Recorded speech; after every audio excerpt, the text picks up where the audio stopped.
Okay, so here you have a bullet belt, and the idea that I had with this is wearing it high chest. So if you're a guy that has a belly or has some weight on you, you can do this. You can do a high chest bullet belt here. We got 20 rounds of 357 Magnum or 38 Special, whatever you want. And then you'll notice that you can adjust this to fit it around your high chest. Now the other thing is, let's say your draw is on your right side and you have a revolver and you have a speed strip and you have a speed loader.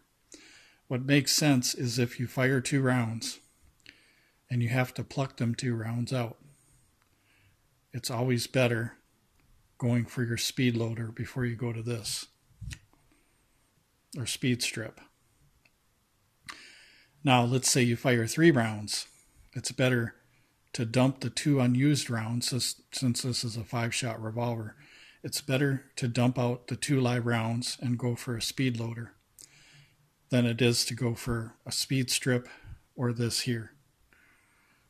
So worst case scenario, you got 5 rounds in the revolver and you put 5 more rounds in, that's 10. You got 15 here, and then you got 20 right here. So you got 5, 10, 15, 20, 25. Am I right? Let's see. 20, 25, 30. No, 35. Okay, so my math isn't so good. That's why you have to go to school 12 years. So anyway, yeah, you got 20, 25, 30, 35. Because remember, we got 5 in the revolver and we got 5 for a speed loader and 5 for a speed strip. Now, somebody might have questions on this. Why would you wear it in front of you like this so everybody could see the brass and stuff? Well, there's different ways to wear it.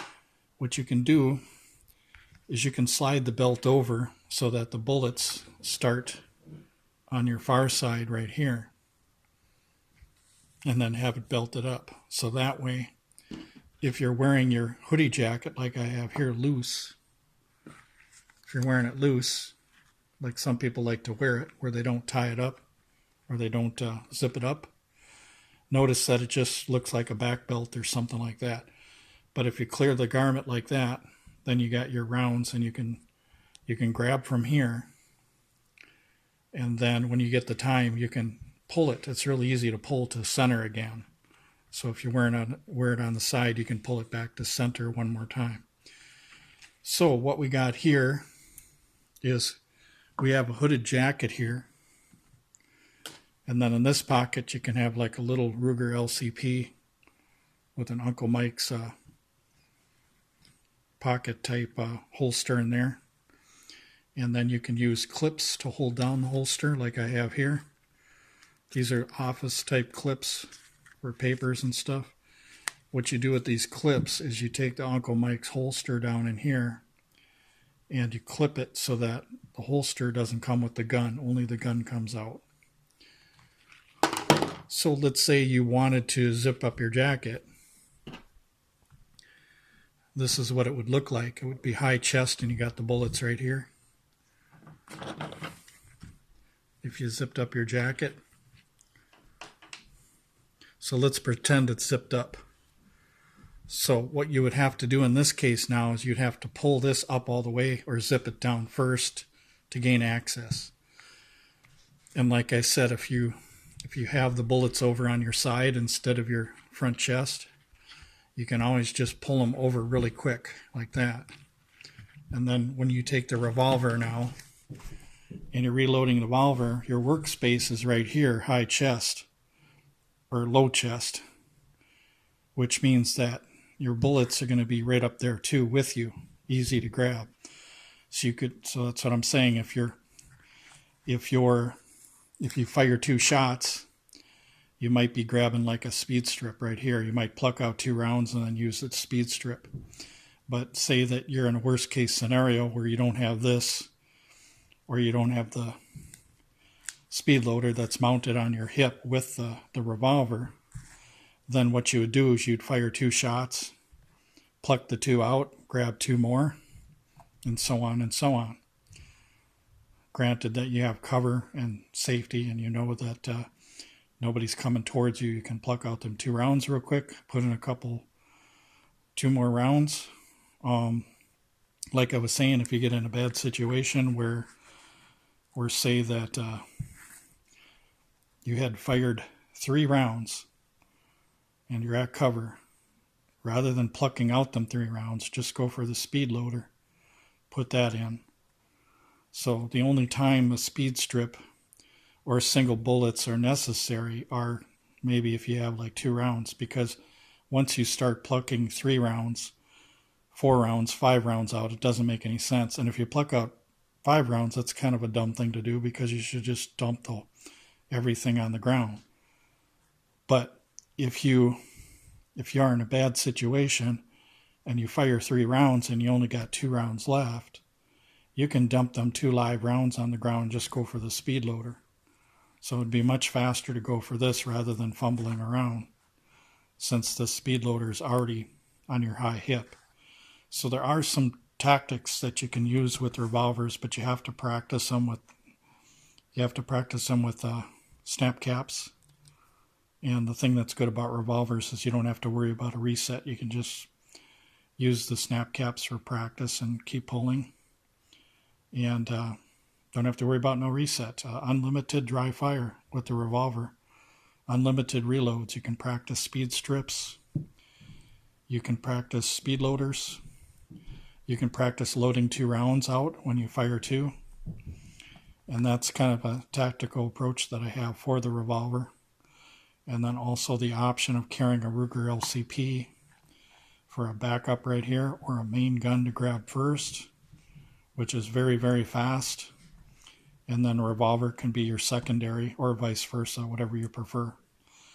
But potent 357 Magnum 158 grain semi-jacketed bullet right here. These are kind of nice, soft point. But once again, like what's been said before, you have to know it's beyond your target. You have to know it's beyond your target because of the fact that over-penetration can be a problem. But the thing is that these things right here and this revolver, people deer hunt with snubbies, believe it or not, in Minnesota. So I know that this round is effective because in snub-nose revolvers, they take deer all the time with this revolver, even though it's not a Smith & Wesson, it's a Taurus 605 Poly 357 Magnum. It's nothing special, but it is nice for the money, and it will take a deer. And this semi-jacketed soft point flat nose here will do quite a bit of damage, even though it's not a hollow point. It will penetrate very deeply and do a lot of damage for deer hunting. So don't ever believe that myth that just because it's not a hollow point, it's not effective. That's just not true. So you have to be careful with ballistics gel and believing everything about ballistics gel. Is ballistic gel good if you try to simulate everything properly with bone and fat and muscle and tissue and all that kind of stuff? Yeah, it's fine, but you just don't want to believe in it too much if there's no real world evidence that can support it. Like, for instance, I know that a 158 grain semi-jacketed soft point is very effective in a 2-inch revolver. Now, some guy online's got a ballistics gel thing, and he's showing you stuff and how it's not effective and stuff. Well, he doesn't know what he's talking about, because these have taken deer and 2-inch barrels. So I don't know what to say about that. I'd rather go with real world effectiveness for the round and not rely always on this ballistics gel stuff. So anyway, I know all about it because I was in the Army. The Fackler studies, you can tell me everything you can about ballistics gel and FBI protocol. I know it all. So I know all that stuff. I know about Dr. Fackler and how he did his research and stuff like that. It's not an absolute. So it's something to compare rounds, one from another, but you can't always trust that ballistics gel stuff. So, but anyway, thanks for watching, you guys.